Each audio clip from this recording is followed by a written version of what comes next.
This is the Galaxy S26 Ultra, and based on the official wallpapers that just leaked, these might be the official colors we're actually gonna see when this thing drops. Pretty clean, not gonna lie. Now, the FCC just certified the S26 Ultra with the Snapdragon 8 Elite Gen 5. And based on the leaked model numbers, it looks like Samsung's going Snapdragon globally for the Ultra. But here's the weird part. The regular S26 and S26 Plus are getting Snapdragon everywhere on Earth, except South Korea. Samsung's own backyard is getting the Exynos 2600 instead. That's insane. That's like Apple selling different iPhones in Cupertino. I don't get it, but here we are. Now let's talk about what else is new here, starting with charging.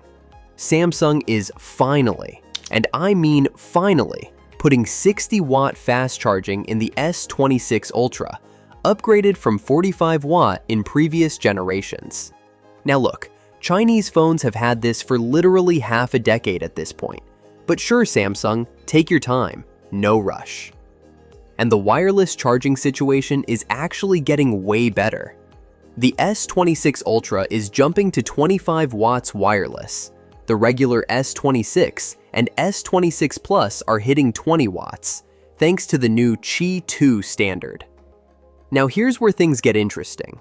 The S26 series is rumored to have actual built-in magnets for Qi 2.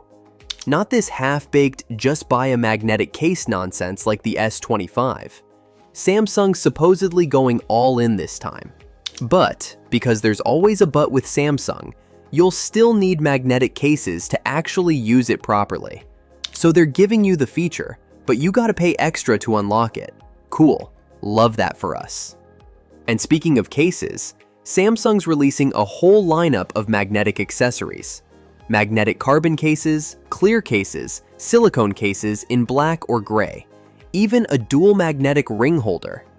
Basically, Samsung looked at Apple's MagSafe ecosystem from 2020 and said, yeah, we should probably do that. Better late than never, I guess? Oh, and they're making a 5,000 milliamp hour magnetic power bank that honestly looks kinda janky. It's got these weird cutouts above the coil, probably to avoid their camera bump, but I don't know, man, it just looks off. Honestly, the S26 Ultra is shaping up pretty solid. Color me cautiously optimistic. If this was helpful, hit the like button, subscribe if you're not already, and leave a comment. Are you hyped for the S26 Ultra or nah? Alright, that's it. I'm out. Peace.